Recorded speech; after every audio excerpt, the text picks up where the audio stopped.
The Cundill History Prize is one of the major history prizes of the world, and its shortlist is about to be announced on the 27th of September. And a few weeks ago, they also released their long list, and this video is what I make of the long list, my predictions for the shortlist, and I'll finish up the video with the actual announcement of the shortlist to see how far I was wrong. The Cundill History Prize, a very prestigious prize that comes out of McGill University in Canada, and it has a distinguished jury panel that you can see there. Philippa Levine, Marie Favereau, Adam Gopnik, Trout Powell, Sol Serrano, and Cole Thrush, and they are all great historians. Marie Favereau especially has written an absolutely brilliant book on the history of the Mongol Empire, the horde, how the Mongols changed the world. And 14 books have been announced, and I am going to suggest that what it's good to do is to actually break those 14 books into 5 categories. 14 books is a lot, but I'm going to give you 5 categories so you got a sense of what the general topics covered are. So, number 1, we have 3 books around the broad theme of science. It's a big topic in history too, as well as in the scientific world. There are 3 books broadly about women or family relationships. There are 3 books related to America and or China. There are 2 books related to the history of India. And there are 3 books that all relate one way or another to the great world wars of the 20th century, the period between roughly 1914 and 1950 in the world. First of all, we have 3 books in the category of science. We have Alison Bashford, The Huxleys, An Intimate History of Evolution. It's a brilliant book about a famous scientific family. Mackenzie Cooley, The Perfection of Nature, Animals, Breeding and Race in the Renaissance. This looks at how the idea of breeding livestock, breeding cattle and that sort of thing was transposed onto the idea of developing different races, especially as the Spanish Empire incorporated more peoples of different races within its territories. The third book is for the scientific and the environmentally interested people out there. It's James Morton Turner's Charged, A History of Batteries and Lessons for a Clean Energy Future. Batteries, great promise, but they also have some bad side effects and some consequences of their use, and this book explores them. Then in the category of women and family, we have Kate Cooper, Queens of a Fallen World, The Lost Women of Augustine's Confessions. This looks at like St. Augustine, who wrote a famous book, The Confessions, about his conversion from paganism to Christian faith, and he became, like a Christian bishop. And it explores 4 major women in his life. Their conflicts they had, the impact and influence they had, and how their voices can be sort of recovered from the confessions and study of Roman, late Roman Empire society in the 300, in the 4th century AD. Janina Ramirez, Femina, A New History of the Middle Ages Through the Women, written out of it, is a brilliant, absolute bestseller, lively book about the history of women in the Middle Ages. There were some extraordinary women in the Middle Ages. Think Anna Komnena, who was like a historian and kind of like a princess in the Byzantine Empire. There was Eleanor of Aquitaine, and there was Eloise and Abelard. There were many extraordinary women, and this book explores their history with vibrancy and great storytelling. And then there's a book, Kerry Greenidge, called The Grimkeys. I think that's how you say it. The Legacy of Slavery in an American Family. The Grimkeys were like a famous multiracial society with its white members being very strong abolitionists, so, campaigners to abolish slavery. But this book looks at the limitations of those members of the family and shines a spotlight on the African American, the Black American members of the family and their significant role in the story as well. So 3 great books on those issues. Then in America and China, there are 3 books. One is by a kind of a journalist, Tanya Brannigan, called Red Memory: Living, Remembering and Forgetting China's Cultural Revolution. This is kind of a journalistic oral history account of the Cultural Revolution, a very, very significant event in the history and culture of China. And as in all societies, there are debates over memory and debates over history, and whether important events like the Cultural Revolution in the 1960s and 1970s in China are being correctly and appropriately remembered today. Matthew Connelly, The Declassification Engine: What History Reveals About America's Top Secrets, takes a very data-driven approach to looking at the classification and hiding of state secrets, of espionage, and freedom from information type requests in America. And it's an exploration of power and the use of access to information to control access to power. An interesting study, especially in our time.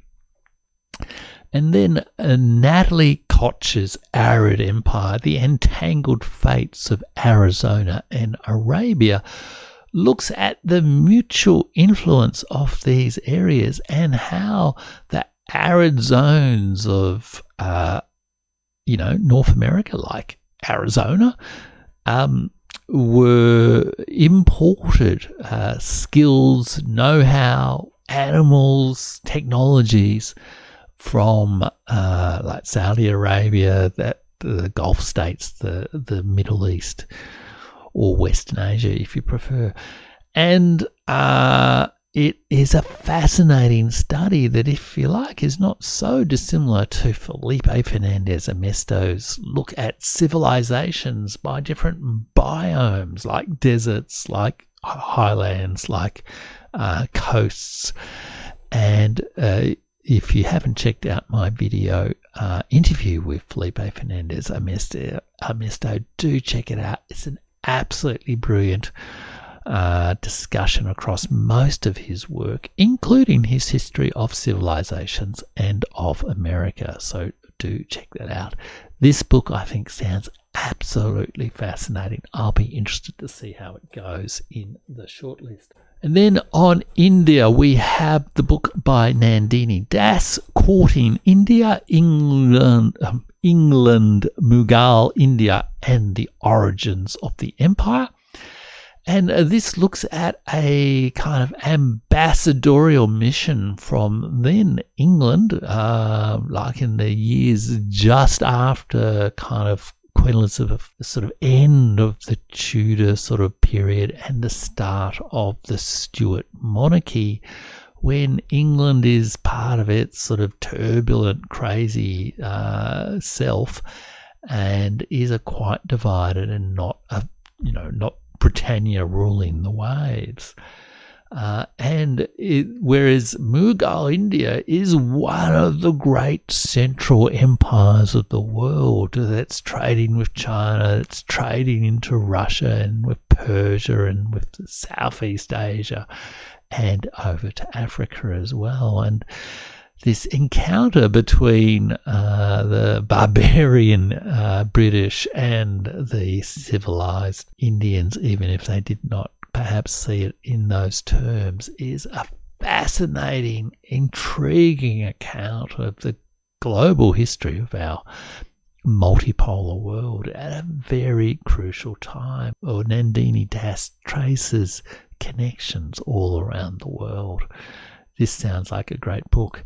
And then Douglas Obe is Dust on the Throne, The Search for Buddhism in Modern India. And this explores the complex and rich heritage of Buddhism in India. India is, home of 3 or 4 of the world's major religions, Hinduism, Buddhism, Sikhism, Jainism, and obviously under the Mughal Empire it was a home of great Muslim heritage as well. And yet there have been times when people have felt that Buddhism has been kind of forgotten in Indian history and only really revived during the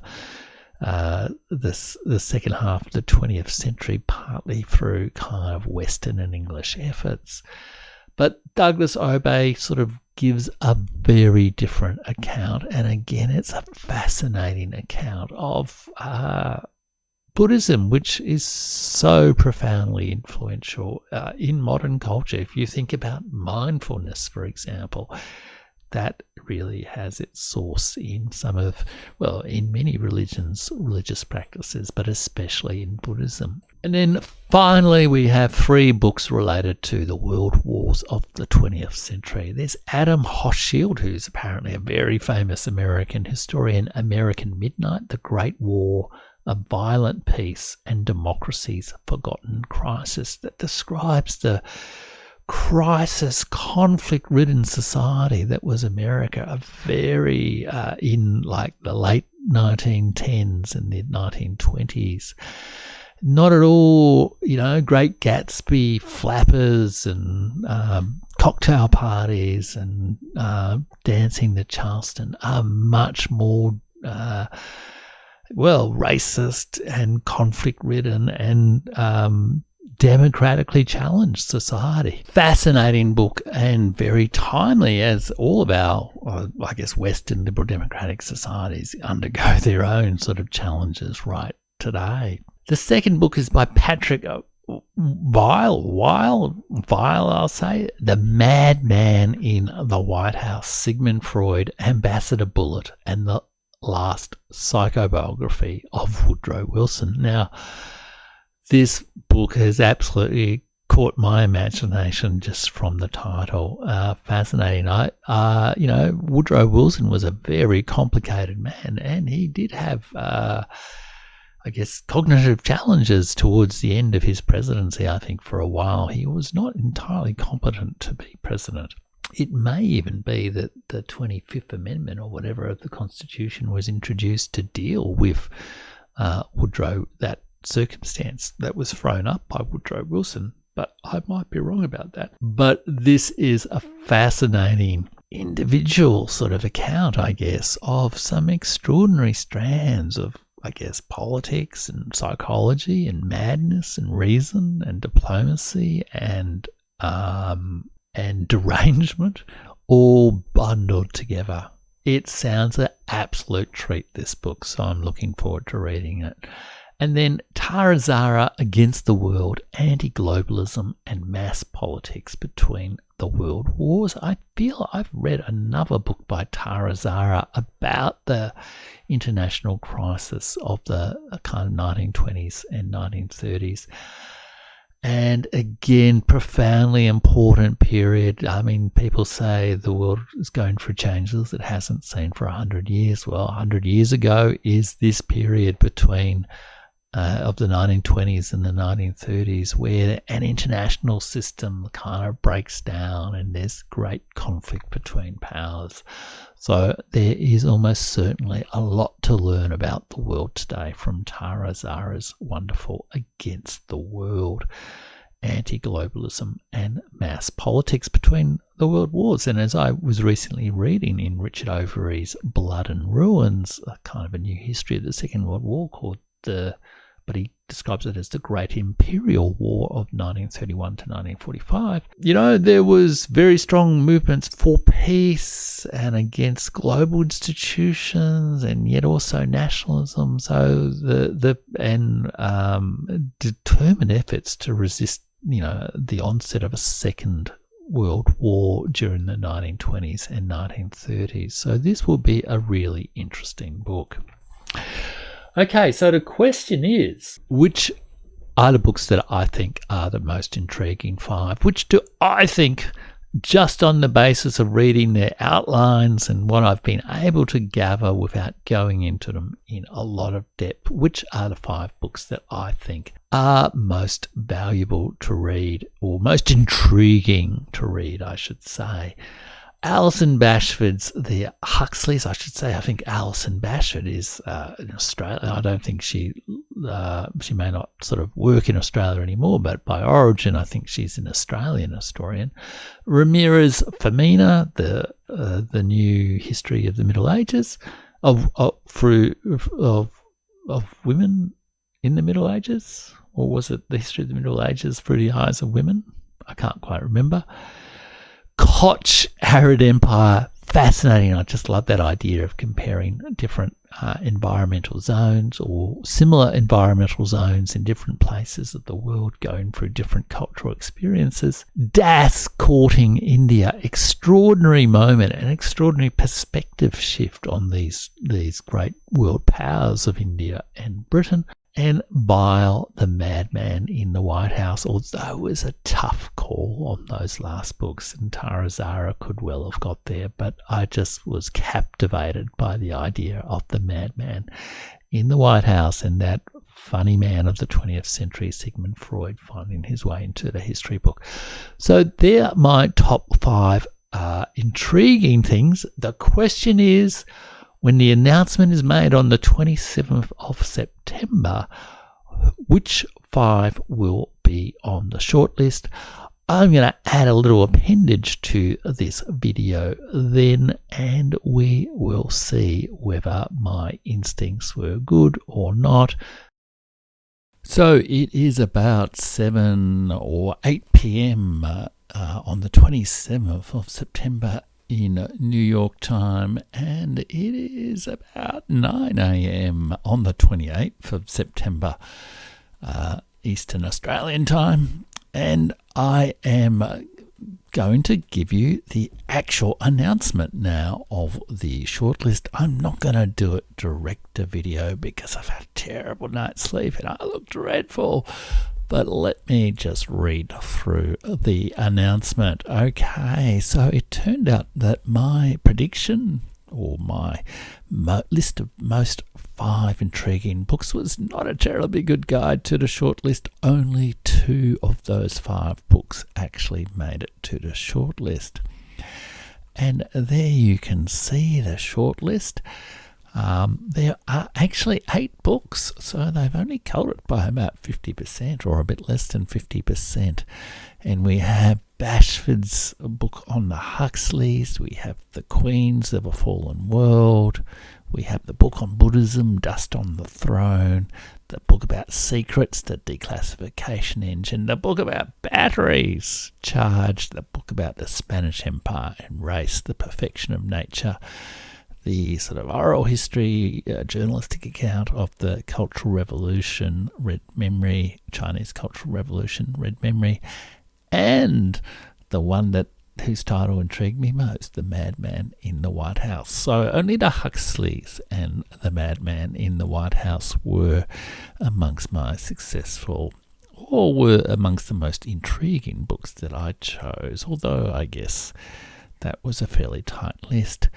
Let's just quickly have a look through what the prize is saying about each of these. Huxley's An Intimate History of Evolution is a tapestry of this family's momentous public achievements, and it does indeed turn out that Alison Bashford is a professor of history at the University of New South Wales. Gee, maybe I'll even invite her onto the show.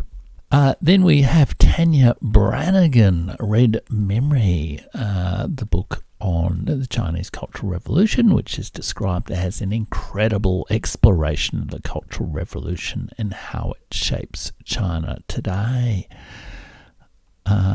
Then the Declassification Engine, which is an astonishing study of power and a crucial examination of the self-defeating nature of secrecy.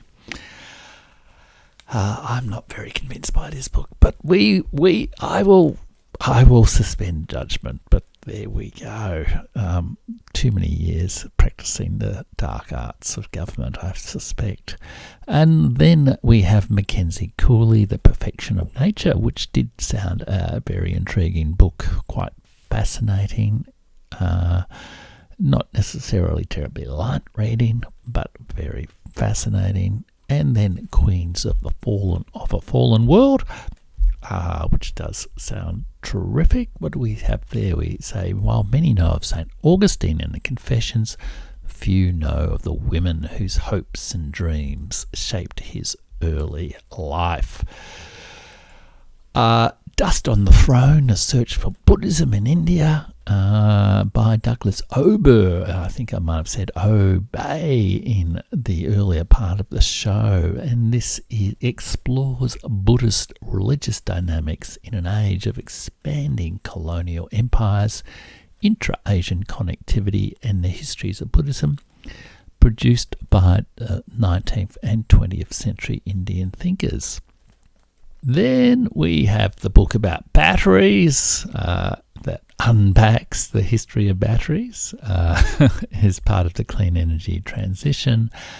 And finally, probably my most intriguing of these choices, The Madman in the White House, Sigmund Freud, Ambassador Bullitt, and the Lost Psychobiography of Woodrow Wilson, which resurrects this forgotten portrait of a troubled president and sends a powerful influence about the influence a single unbalanced personality can have on the course of history. Oh dear.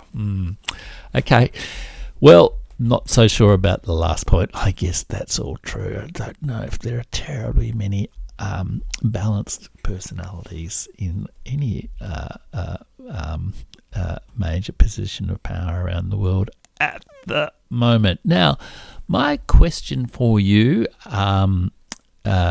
is, first, leave me a comment if any of these books particularly intrigue you, and I would be particularly interested if you'd be interested in discussing with me in a sort of online history book reading club any of these books, indeed maybe even some of the other books that I've covered on the Burning Archive.